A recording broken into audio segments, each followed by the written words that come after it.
Hello दोस्तों, यह छोटी सी कहानी ऐसे पति पत्नी की है जो एक दूसरे से बहुत मोहब्बत करते थे। पति का नाम अरविंद था और पत्नी का नाम अनीता था। दोनों में मोहब्बत इतनी ज़्यादा थी कि एक दूसरे के बिना नहीं रह सकते थे, लेकिन फिर भी उनकी ज़िंदगी अधूरी सी थी। कहीं कुछ ऐसा था जो उनके दिलो दिमाग में हर वक्त चुभता रहता था। दरअसल इसकी वजह यह थी, उनकी शादी को 5 साल गुजर चुके थे, लेकिन अभी भी उनकी कोई औलाद नहीं थी। हालांकि उन दोनों को ऊपर वाले पर भरपूर विश्वास था और वो हर साल यही उम्मीद करते थे कि इस साल तो उन्हें औलाद का सुख मिल ही जाएगा। लेकिन लोगों का क्या, उनका मुंह कैसे बंद किया जाता। वह हमेशा अरविंद की पत्नी को बांझ होने के ताने देते रहते थे, लेकिन अफसोस की बात यह थी कि अरविंद के माता पिता भी अब सोचने लगे थे कि उनकी बहू बांझ है। इस बात को लेकर अरविंद के माता पिता भी अपनी बहू अनीता से हर वक्त उखड़े उखड़े से रहने लगे थे। लोगों का क्या पता, एक बांझ होने का ताना सुनने के बाद लड़की पर क्या गुजरती है। वो नहीं जानते उनका यह कड़वा शब्द लड़की के दिल पर कैसे खंजर की तरह चुभता है। और इधर अनीता की भी कुछ ऐसी ही हालत थी। वह बाहर के लोगों के तानों को बर्दाश्त कर लेती थी, लेकिन जब अपने ही लोगों के मुंह से यह कड़वा शब्द सुनना पड़ता था तो वो खुद को खूब कोसती थी और अकेले में ईश्वर से खूब रो रो कर प्रार्थना करती थी। यहाँ तक कि रोते रोते बेहोश भी हो जाती थी। समय बीतता गया। एक दिन अरविंद जब ऑफिस से घर आ रहा था तो उसने अनीता को बाजार में किसी दूसरे लड़के के साथ देखा। दोनों को देखकर ऐसा लग रहा था कि दोनों एक दूसरे को काफ़ी दिन से जानते हों और दोनों एक दूसरे के साथ काफ़ी खुश भी लग रहे थे। यह सब देखने के बाद उसे गुस्सा आ गया। खैर, जैसे तैसे करके घर आ गया। उसके आने के थोड़ी देर बाद ही अनीता भी घर आ गई। अनीता के घर आते ही अरविंद ने उससे पूछा, अनीता कहाँ गई थी? अनीता ने हंसते हुए कहा, मैं बाजार गई थी, घर का कुछ सामान लाना था। अनीता की बात सुनकर अरविंद को थोड़ा गुस्सा आया, लेकिन उसने उस वक्त अनीता को कुछ भी नहीं कहा। उसके बाद अरविंद ने अनीता को उसी लड़के के साथ कई जगहों पर एक साथ देखा।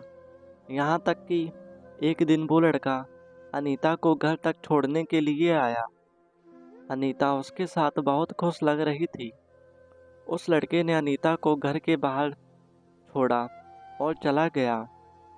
अरविंद का दिल बहुत दुखी था, लेकिन अनीता को खो देने के डर से उसने उसे कुछ नहीं बोला।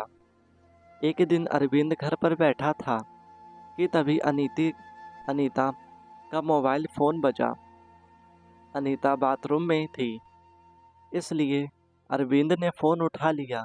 फ़ोन उठाते ही दूसरी तरफ से आवाज़ आई, हेलो अरविंद, मैं थोड़ी देर में घर आ रहा हूँ, कुछ ज़रूरी बात करनी है।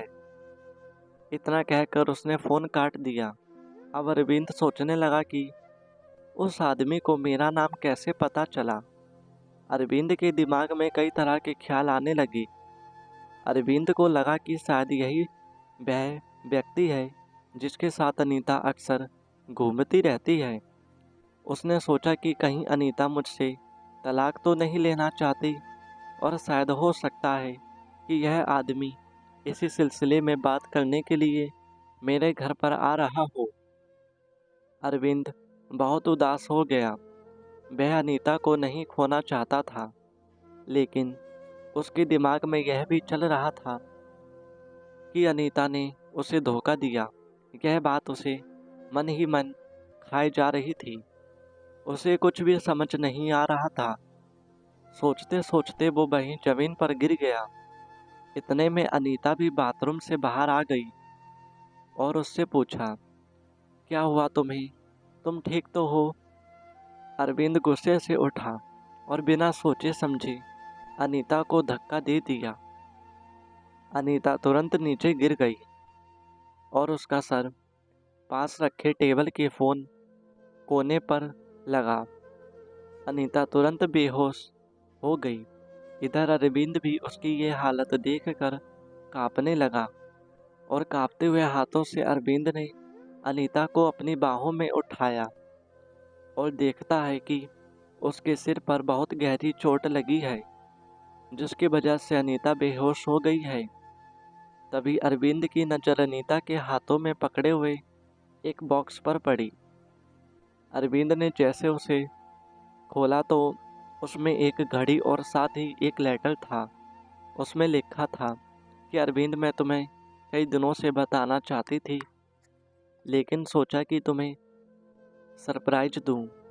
मैं पिछले कुछ दिनों से अपने इलाज के लिए एक डॉक्टर के पास जा रही हूँ और वह डॉक्टर मेरा ही कजन है, जो बचपन में विदेश चला गया था। उसने मेरा ट्रीटमेंट शुरू किया और अब मैं 2 महीने की प्रेग्नेंट हूँ। आज मैंने उस कजिन को अपने घर बुलाया है खाने के लिए। तुम मुझसे मिलकर बहुत खुश होगे। तभी दरवाजे की घंटी बजती है और अरविंद दौड़कर दरवाज़ा खोलता है। दरवाजे पर अनीता का वही कजिन खड़ा था और वो अरविंद से कहता है, अरविंद, मैं धीरज हूँ, अनीता का भाई। कैसे हो तुम? अरविंद चुपचाप उसे देखता रहा। धीरज भी उसके पसीने से लथपथ चेहरे को देखकर हैरान था। चेहरे पर एक डर सा छाया हुआ था। तभी धीरज की नज़र अनीता पर पड़ती है, जो खून से सनी हुई जमीन पर पड़ी थी। धीरज जल्दी से अनीता को हॉस्पिटल ले जाता है, लेकिन तब तक बहुत देर हो चुकी थी। अनीता कोमा में चली जाती है और यहाँ तक कि अपने बच्चे को भी खो देती है। अरविंद अपना सर पकड़े अनीता के पैरों के पास बैठा उससे माफ़ी मांगना चाहता था, लेकिन कर भी क्या सकता था। अनीता अब कोमा में जा चुकी थी। एक छोटी सी गलतफहमी ने अरविंद और अनीता के रिश्ते में भूचाल ला दिया। दोस्तों, गलतफहमी बांझ एक ऐसा शब्द है जिसकी वजह से बसे बसाए घरों का विनाश हो जाता है। हमारे समाज में न जाने कितनी लड़कियां गलतफहमी की वजह से तलाक का शिकार हो जाती हैं। इसलिए मेरी आप सभी से गुजारिश है, किसी के बारे में गलत सोचने से पहले और कोई गलत कदम उठाने से पहले उसके बारे में खूब अच्छी तरह से तहकीकात कर लेनी चाहिए। दोस्तों, आपको हमारी कहानी कैसी लगी? हमें कमेंट करके ज़रूर बताएं। अगर कहानी अच्छी लगी हो तो प्लीज़ चैनल को सब्सक्राइब और वीडियो को एक लाइक ज़रूर करें।